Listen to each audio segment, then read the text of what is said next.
Welcome to another special edition of Virtual Symposium 2020.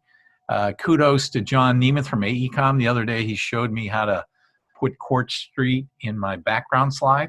And right now I'm having problems with my camera, so you're going to be stuck seeing that throughout this presentation. But maybe that's my way of bringing Court Street a little bit closer to everyone, since we can't be in Athens live for Symposium.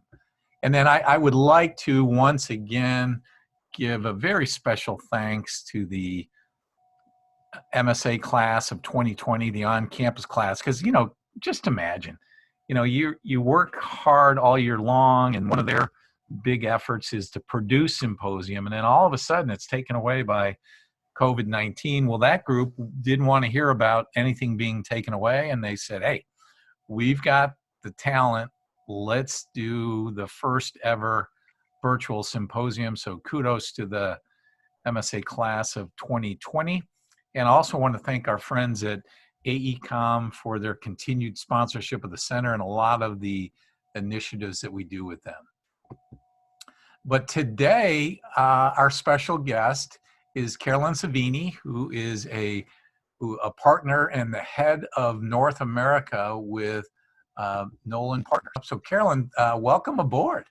Thanks, Jim. Thank you for having me. I appreciate it. And I'd like to say I'm a little futuristic in that I got my hair cut at the end of February, and I asked her to go ahead and take some extra off. So I was prepared for some stay-at-home orders. Lord knows when we come out of this, hopefully sooner rather than later.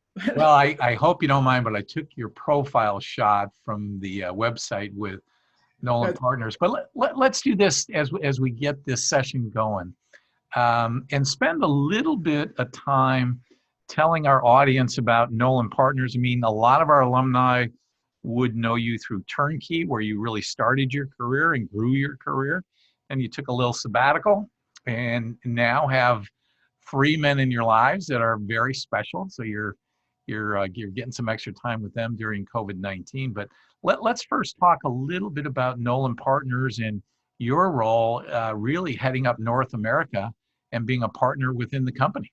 Yeah, absolutely. Well, if I may, I'll take it back to the beginning of my career post OU, Jim, where you introduced me to one of the first executive search firm boutique to sports and entertainment in North America, and that was to Turnkey Search. And I spent 12 years with Turnkey, and it was a tremendous tenure. I loved every minute of it, and people used to ask me over the years, what's next for you? When will you leave? And I always answered that question by saying, the day I feel like I stop learning and growing is when I'll be ready to leave. Well, for me, it was actually when I was pregnant with my second son. So the three men in my life include my husband. So my husband and my two boys, to be clear. But after my first maternity leave, coming back after 3 months, it was just not enough bonding time. And I was actually quite happy to be working, but knew that I'd like maybe 4 months maternity, 5 months maternity. And as the number kept growing, I realized that I was just ready for a break after 12 years of doing some tremendous work in the sports and entertainment industry as it pertains to executive search. So I took what ended up being about a year off when and at some point during that time, NOLAN Partners recruited me.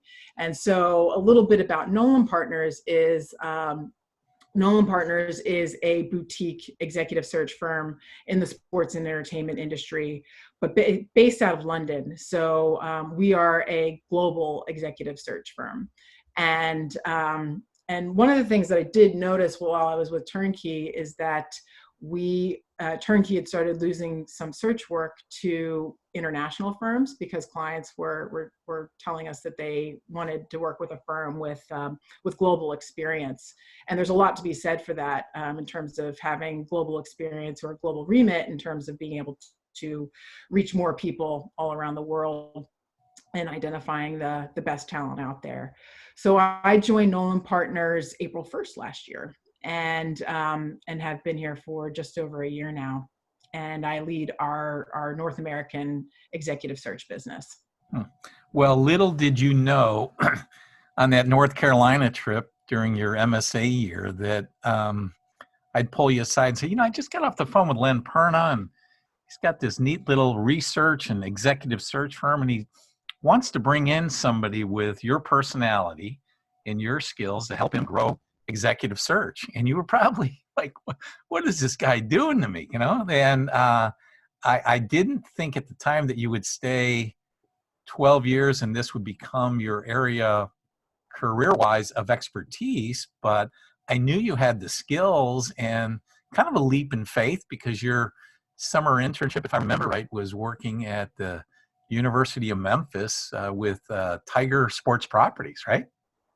Exactly. Yeah, exactly.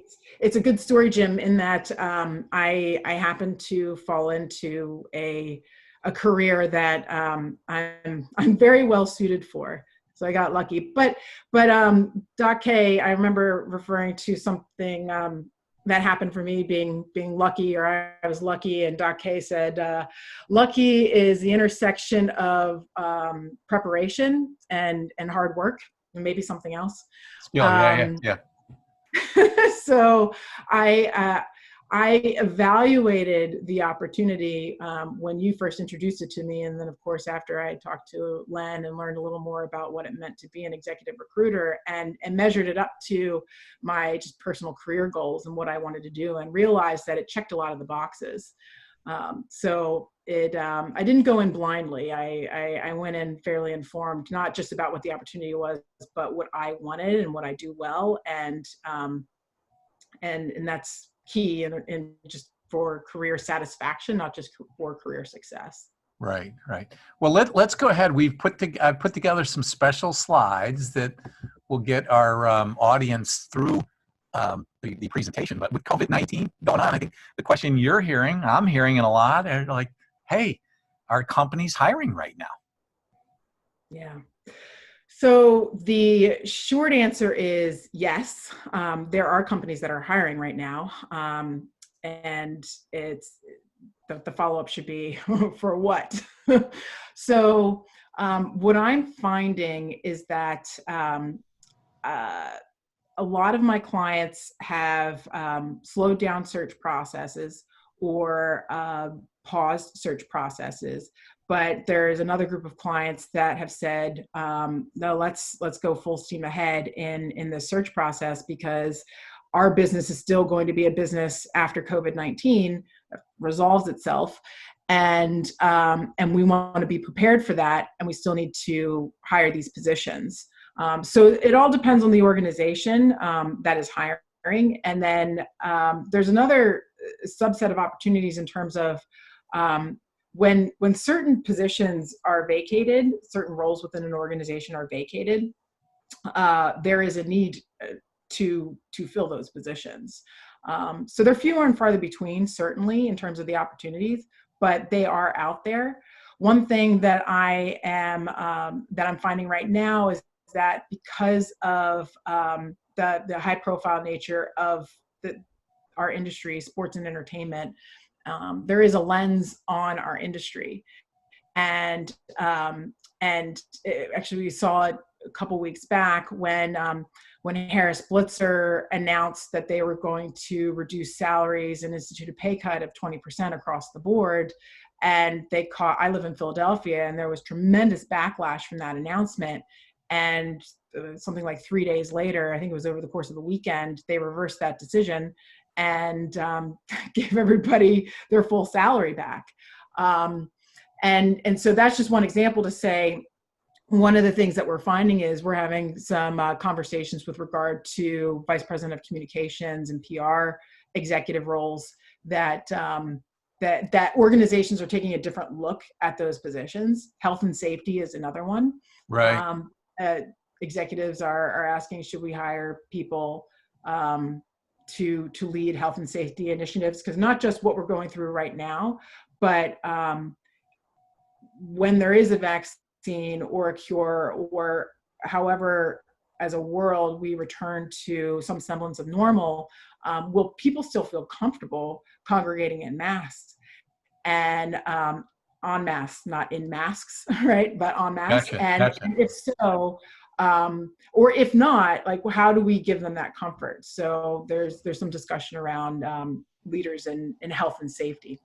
Right. And then you have been so kind to our on-campus students and recently did a webinar with them. But the one, I'd just like to get your thoughts here. The one piece of advice I'm giving them is, listen, if you see a new job posting that is being posted in the last week or so, you know that's a good sign, because somebody had to get the green light to get that job approved, and it's not frozen. So keep your eyes peeled as companies start to come out of this. And I'd say any posting really after tax day is a good one to keep your eyes on. Oh, yeah, Yeah. absolutely. So there's that. And I've had numerous conversations with CEOs and HR leaders about that very point. And so there is a distinction between recruiting and hiring. So in some cases, there are postings that the HR departments want to fill the pipeline with applicants, so that when they are ready to hire and to go through the recruiting process, so that when they're ready to extend an offer, they can do so, because there are a lot of hiring freezes. So when I say, when you ask me the question, are companies hiring, and I say yes, there's sort of differentiations between the hiring process. So roles that have to be filled that can't go unfilled, and anytime an organization, they're furloughing, they're laying off, and then people may be voluntarily vacating their roles. And so in the voluntary vacation of the role, that's going to be a position where the leaders and owners of that organization are going to ask themselves, do we need to fill that position? Or do we need to change the position and maybe split it in two and hire two different types of competencies? Because there's one other element to what COVID-19 is doing to sports and entertainment. It's causing a lot of organizations to ask themselves, how do we get smarter about our business? So I've been in a lot of conversations where people have said, CEOs and HR leaders have said, we had tabled an issue of, this is a tough decision issue, and eventually we'll get to it, of maybe we should eliminate this department or change people's roles or let go of a person or two because they're not high performers. And COVID-19 has allowed them to make those organizations make those tough decisions and lay people off. But that's also not to distinguish between people that have gotten laid off because they weren't high performers, and then some people that are great performers that just have no work to do, that are getting furloughed or laid off. Yep. Okay, let's move on. But current opportunities open. I mean, you've got a real good pulse on this. You're probably doing some searches as we speak. But what do you think is there a trend on what's open right now, or talk to me a little bit about current opportunities and what you're seeing? What are they? Yeah, so I touched on it a little bit just with the previous slide, but I was talking to an executive of an NFL team, and one of the things that he said that they're looking at is changing their inside sales model, where whereas a lot of these pro sports teams would have 20, 30, 40 of inside sales reps, that headcount in those positions, and reducing that significantly. I don't think we'll ever see that position go away completely, at least not in the next 5 years or so. But reducing the headcount significantly and taking the budget that supported that department or that role and putting it into content creation, digital strategy, and marketing. And are we inside sales reps were the ones that are responsible for picking up the phone and cold calling people to sell them a ticket or a season ticket package or what have you. Right. And are people still buying that way? So that's one thing. Like, organizations are looking at their structure and considering restructuring them.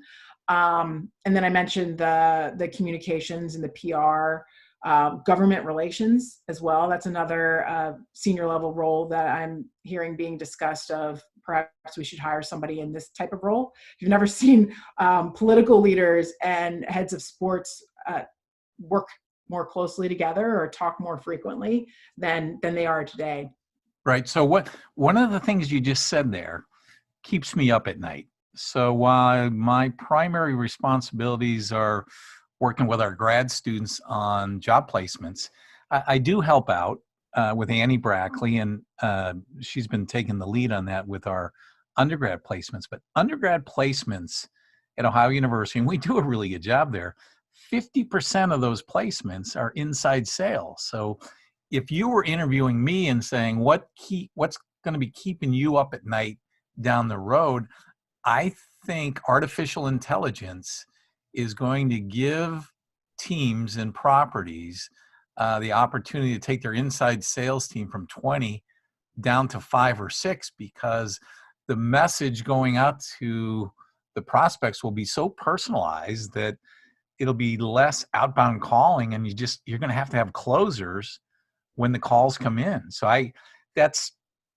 hope that doesn't happen too fast, but it is something that I could see happening down the road. And I don't know if that has come up with any of your discussions when you're talking to senior leadership with some of the teams.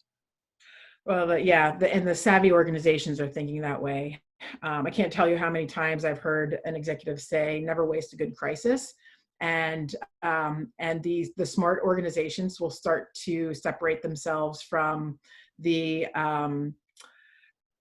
passive organizations through this crisis. It's actually quite fascinating. Like, nobody would have thought 100 years ago that the job of the milkman would no longer exist, or Right.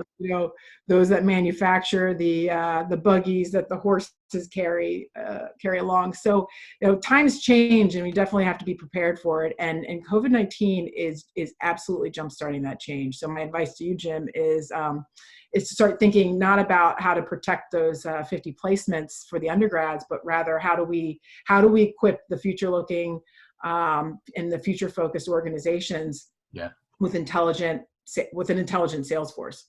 Yeah, and really, if you look at our most recent hire on faculty, one of them, Dr. Wanless in analytics. I mean, one of the students in my undergrad intro class said, "What do I need to do if I want to be a CMO for a team someday?" And I said, "Well, it wouldn't hurt you to go learn how to write code, because the smarter you can get on that side of the business with analytics, the better position you're going to be." Sure. Yeah. Understanding data.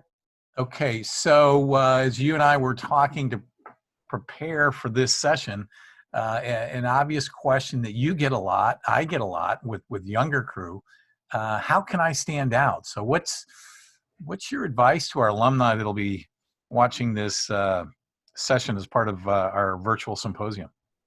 Sure. So assuming that all stages of alumni are engaging in this session here, from the recent grads to the 20-year and 30-year plus grads. So how can I stand out? I guess it depends whether or not you're happy where you are and do you want to start looking, or better equip yourself for where you are right now to be indispensable. Or if you find yourself furloughed or laid off, and how can I stand out from my peers in order to get back in the workforce sooner rather than later. No time is like the present in terms of education and frankly, intelligent self-promoting. So just a couple of things that I would say on this point. LinkedIn is a tremendous tool to just help promote yourself, what you're doing, what you're thinking. Be smart about it in terms of how you use it, because if you're using it all the time and not necessarily strategically, then you might be perceived as creating some white noise out there that people are not paying attention to. But if you're reading interesting articles, or feeling like you're staying ahead of the curve or different trends with whatever your area of expertise might be, because I know we have alumni all across the board, from college athletics to professional sports to media vendors to the industry and so forth. Everybody has their own kind of lane in which they have developed their careers in, but it's, I think one of the ways that you can stand out is by creating thoughtful content, sharing it or creating it yourself. So that's one thing. Another thing I would say is just preparing yourself internally for your own organization. So how can I stand out in my own organization as being indispensable? There's a ton of content available right now that is at a reduced rate or even free. So one HR leader had told me about something called Coursera that is, offers college courses, so university level courses for free. Now, some of them are paid, but you can also access like the top Yale Business School course for free through Coursera and take it. So there's a lot of stuff out there that you can round yourself out in a way that you hadn't thought of before. So I'd highly recommend that for anyone that finds themselves in between jobs or furloughed right now. Take this opportunity for professional care and self-care as well, but professional care to round yourself out in a different way, or become an even better expert at something you thought you already knew.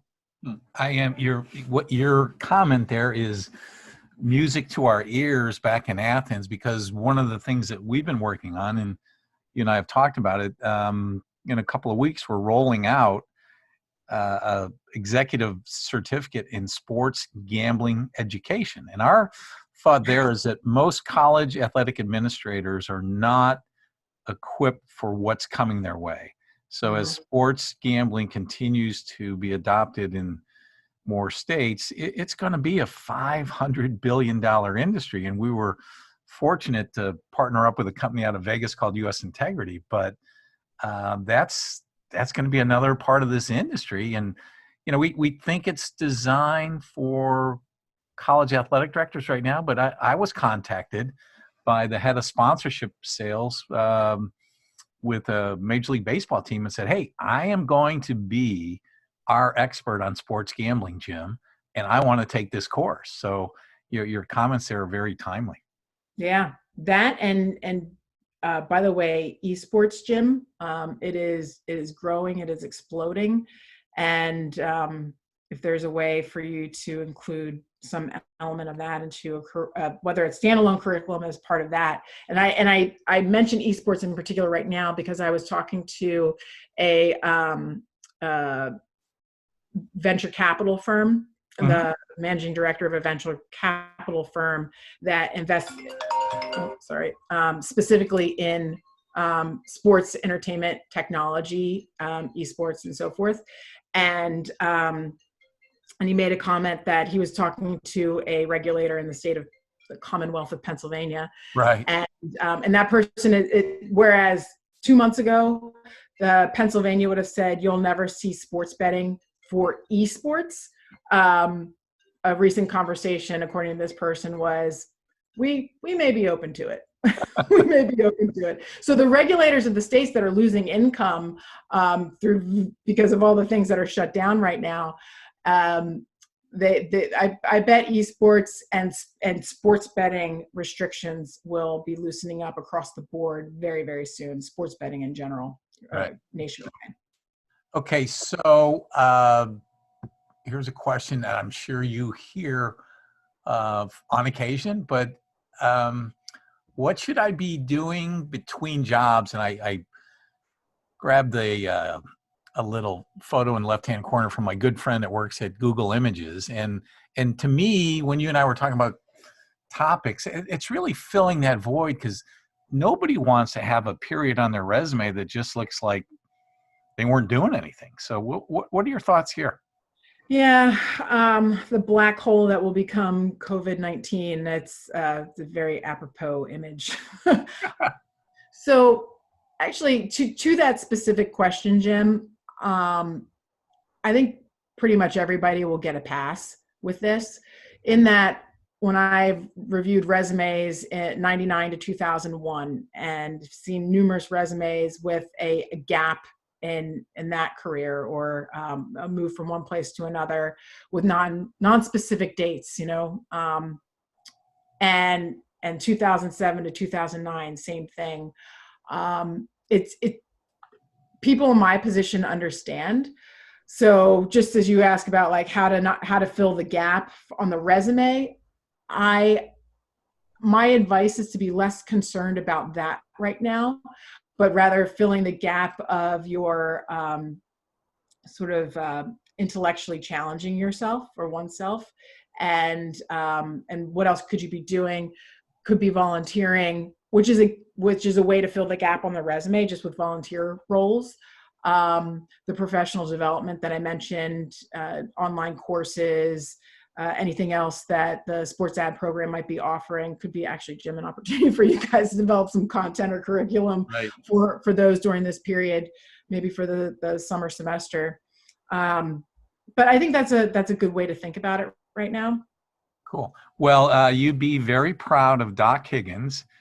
Just turned 85, and midway through the semester, this is a semester he teaches, we told all of our faculty, not just in College of Business, that, hey, everything's going online. So Doc Higgins at 85 is learning how to teach online. And when I see that, and I think of a lifelong learner, he continues to inspire all of us around him. Yeah. The other thing to comment about, like, what should I be doing between jobs? There are more people, virtually everyone, not everyone, but virtually everyone in our business has more time on their hands right now. And now more than ever is a tremendous opportunity to develop and enhance one's network, having more conversations with people and connecting with them authentically, not just through LinkedIn or virtually with emails back and forth. But the world has gotten accustomed to these Zoom calls and these video chats. And a conversation that I might have taken over the phone before COVID-19, it's just automatically assumed that we will be having a video chat now. And it's a great way to connect with people. So for the people that are in between jobs, think aspirationally and who you'd like to connect with, and need to be thoughtful on how you reach out to them, and go into that meeting with an agenda in mind. And it could very well pay dividends on the back end. Right. Okay. Insights from CEOs. If there's anybody in our alumni family that really talks to more CEOs, and I would say, yeah, I would love, and I'm sure our audience would love to hear some insights during COVID-19, but insights in general that you maybe have been hearing from the top in the last year or so. Sure. Oh, geez, in the last year or so. Gosh, well, Jim, I feel like everything's really changed. Well, years from now, we will be referring to before Corona and after Corona. So like BC and AC, maybe. The world has just changed completely. So any insight that I may have had before Corona from a CEO, I feel like all I can think about is just what I'm getting from them right now. There's a plethora of collaboration being had among CEOs. Executives that may have viewed themselves as competitors are now collaborating together to identify how do we write our businesses and keep our organizations moving forward, and how are we ready to move open. So move forward once we're able to open. So from the standpoint of, I'd say, professional sports or sports and entertainment, so college athletics as well, the insight that I'm getting right now is that live events with fans will not take place for the remainder of 2020. Okay. It's a bit of a depressing, unless there's a cure or the vaccine comes out this year, which I don't think is projected to do. We won't see live events with fans. Right, but at the same time, while that will impact a number of our alums, it's also going to push our industry to get more out of the box Absolutely. and get more creative. So I'm doing a session later this week with Andy Dolich, and Andy had been throwing around this idea of virtual season tickets, like going back 5 years ago. And I do think that COVID is going to speed up and accelerate some out of the box thinking. What are your thoughts there? Well, there might have been a lot of CEOs in the industry, athletic directors, CEOs, executives of organizations that weren't even comfortable with work from home. I think that the whole concept of even just working remotely and work-life balance is being disrupted in a good way for the generation that is our 2020 class, and even recent grads up through the millennial generation. So that doesn't answer your question about virtual ticketing, but I think that's one little snippet of how just people not being able to congregate and interact with each other is how things are changing. Technology is going to advance just light years, and what may have been tested or tried in another year or two is going to be tested and tried now, Right. whether it's virtual ticketing or anything else. Cool. All right. This is almost redundant, but anything else you want to talk about?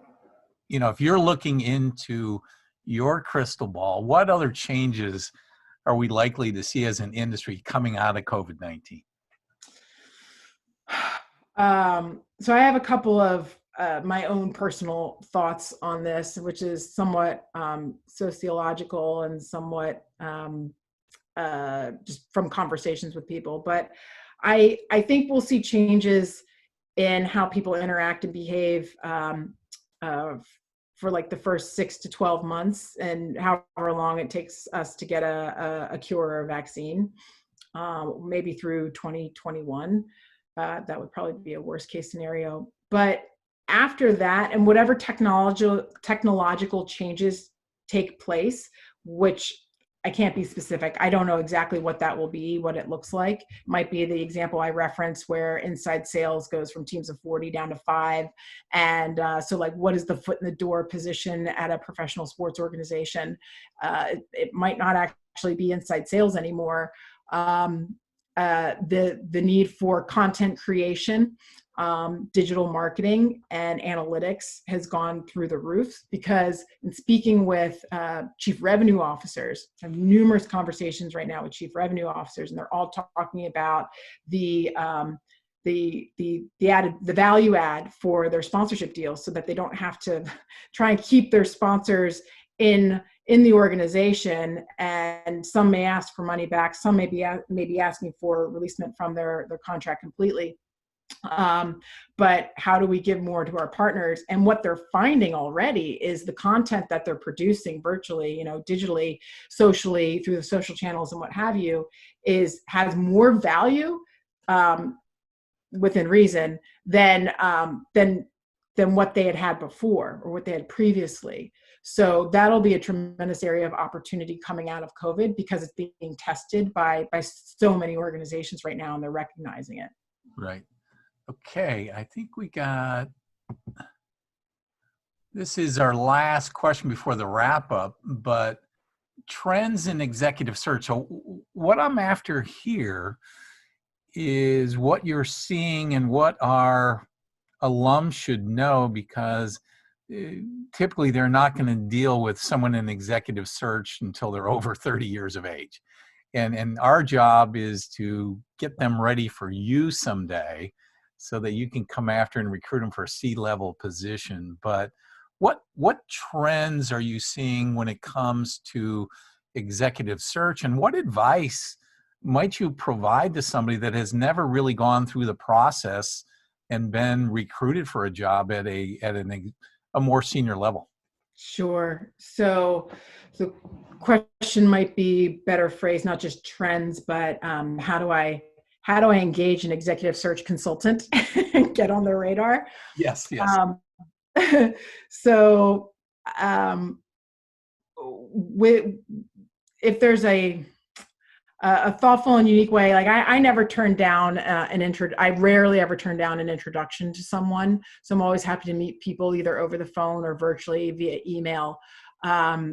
Because that's just the way I operate. But in terms of getting on my radar for the future, executive search consultants usually won't give a person the time of day unless they know this is a person that could be a candidate for me soon or now, or well, that's really it, right? The knowing that somebody could be a candidate for them today, or maybe in the next year or so, or on the flip side of that, certainly could be a client, right? That's usually the barometer test of like the executive search consultant and their time, because the most valuable thing that anybody has to give is their time. So that's one point. So how do you make yourself relevant to someone in executive search?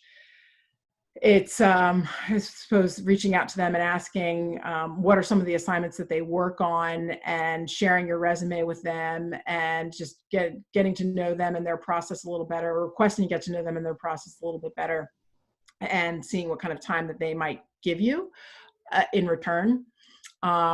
Don't be surprised if it takes them a while to answer you. Let's say many of my colleagues and competitors in the industry have more time on their hands. I genuinely find myself very busy right now in a good way, with being proactive with prospective clients and just managing my workload right now.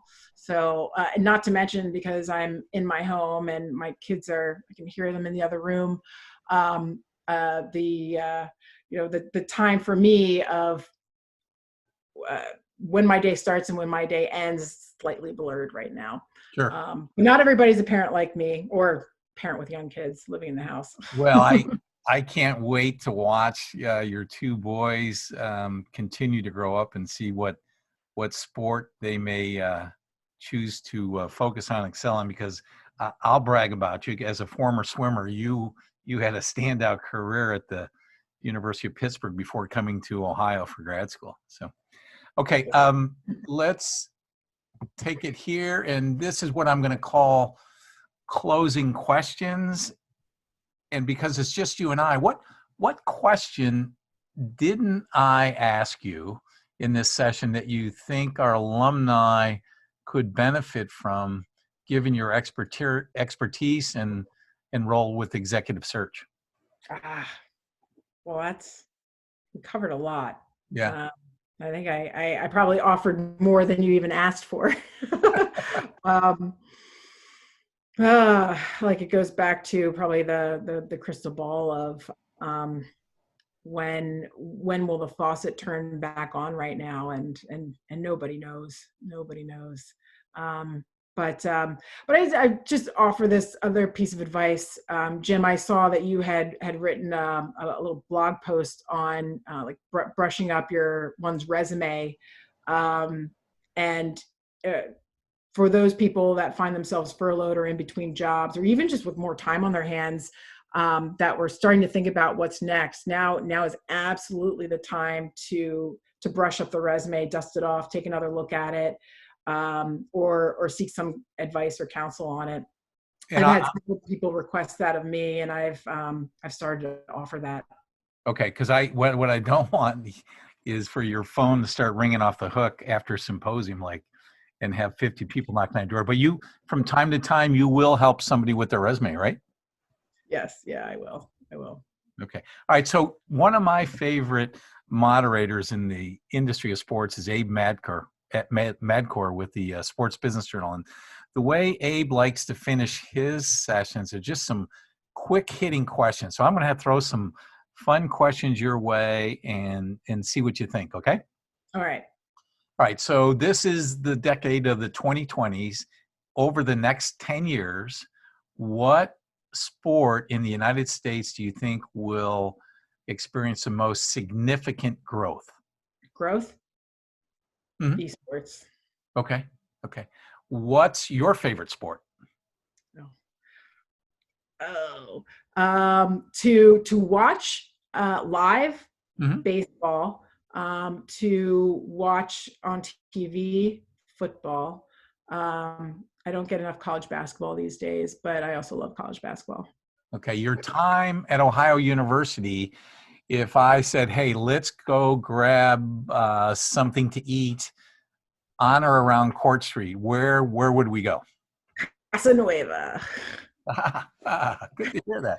By the I way, love they're doing a pretty brisk carryout business. Katie and I went there the other night, and they're practicing social distancing, but their carryout business is doing well right now. Okay, it. a couple classmates that you want to make sure maybe watch this session, because we have the ability with all of our technology now to say, hey, make sure you watch this session, because Carolyne might have even brought you up in there. So what, and really what I'm after, that like 3 or 4 of your classmates that you've really remained close to over the years, and in your world you got to remain close to all of them, but who's in your inner circle from the MSA class of 2006?